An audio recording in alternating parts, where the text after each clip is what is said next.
making sure that India has a more investment-friendly climate as well. Let's move on and get to the latest from the Russia-Ukraine war. Prime Minister Narendra Modi has expressed concern after Russia alleged that Ukraine attacked President Vladimir Putin's residence.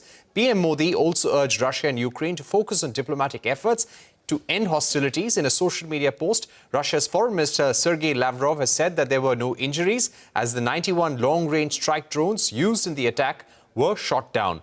The Kremlin has said that this will not go unanswered. Ukraine's President Zelenskyy has denied Moscow's claim, accusing Russia of trying to derail peace talks. In a social media post, Zelenskyy said that alleged strike is a complete fabrication intended to justify additional attacks against Ukraine. However, Trump expressed anger over the alleged attack, telling reporters that he was, and I quote, very angry when Putin told him about the attack. We're now joined by Sibal, former Foreign Secretary of India. Ambassador Sibal, thank you very much for joining us. How do you see the Prime Minister's tweet and concern for what has happened in Russia?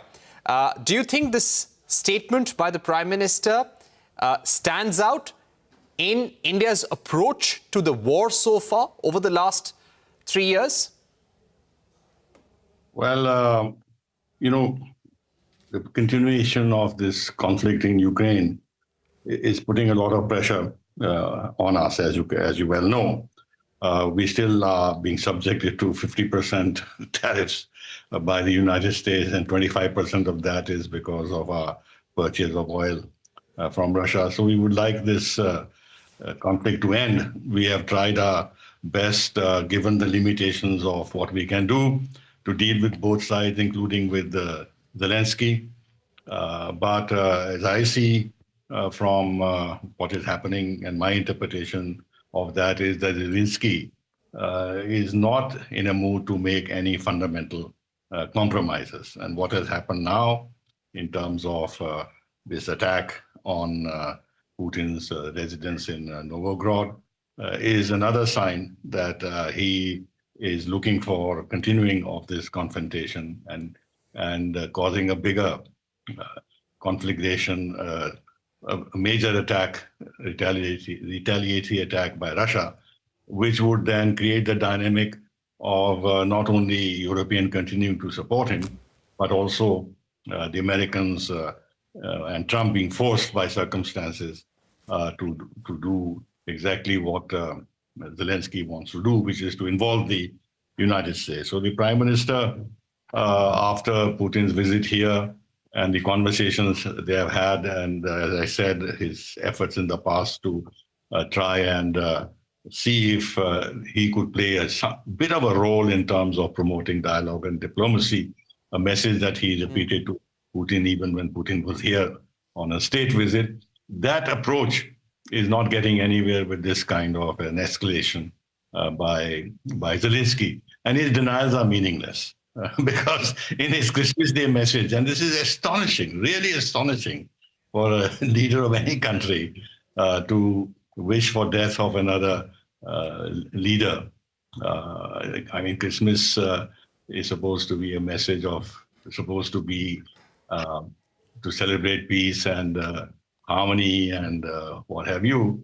It's the message of Christ, etc., etc. And on that occasion, right. Ambassador Sibal, give a message that how does also one approach or view Russia's claim of this attack near Putin's residence?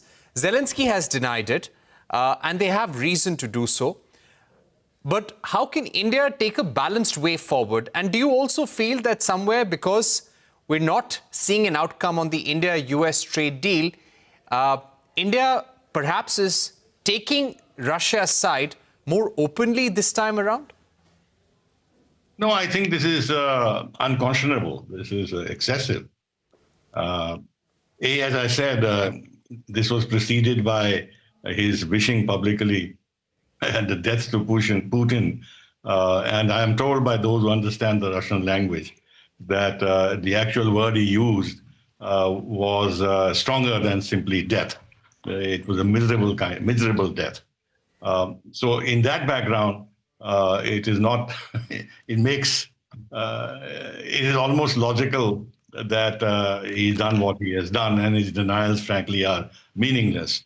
And in that context, for a prime minister to make a strong statement is par for the course, because this can set up terrible precedents. We've seen that how the Americans killed the Iranian General Soleimani, and there have been attacks on the leadership of some other movements, etc., etc. So these kind of statements create some kind of a precedent where you cross certain limits of diplomacy and set in train a line of thinking which can be emulated here and there. So it needs to be strongly condemned. Yes. Right. It needs to be strongly condemned is what you're saying. But do you also believe that now that this incident has taken place, Russia will retaliate and the possibility of any ceasefire in the near term has ended? Donald Trump was trying to bring this war to an end. He said he'll do it in a day after coming to power. It's not happened in a year. And with this attack near Putin's house, do you think the war will only escalate here on in 2026? Two things. One is that Trump is on board with the proposition that a ceasefire is not something that needs to be pursued. That he has bought the Russian argument that a ceasefire is something which is temporary, it can be broken. So what is needed is a resolution of the core issues, the fundamental issues that are involved, which is NATO membership, etc., etc. So I don't think anybody is talking about ceasefire. That is number one. Number two is Russia has experienced in the past that a lull in the fighting or a ceasefire or anything of the kind will be or even a process of negotiations which are not sincere can be used by the other side, Ukraine, with the support of with the Europeans in particular, to rearm themselves, to get breathing space, to replenish their supplies, build up their defenses. So that's not on. Now, the question you asked, how far Russia will go in retaliation, the Russian foreign minister has made a very strong statement. But I think Russia may hold its hand and not go too far at this stage, because they would like to keep Trump on their side, support Trump's efforts to the maximum extent possible. Okay. Because those efforts are in favor of Russia, and also keep the Europeans on the defensive.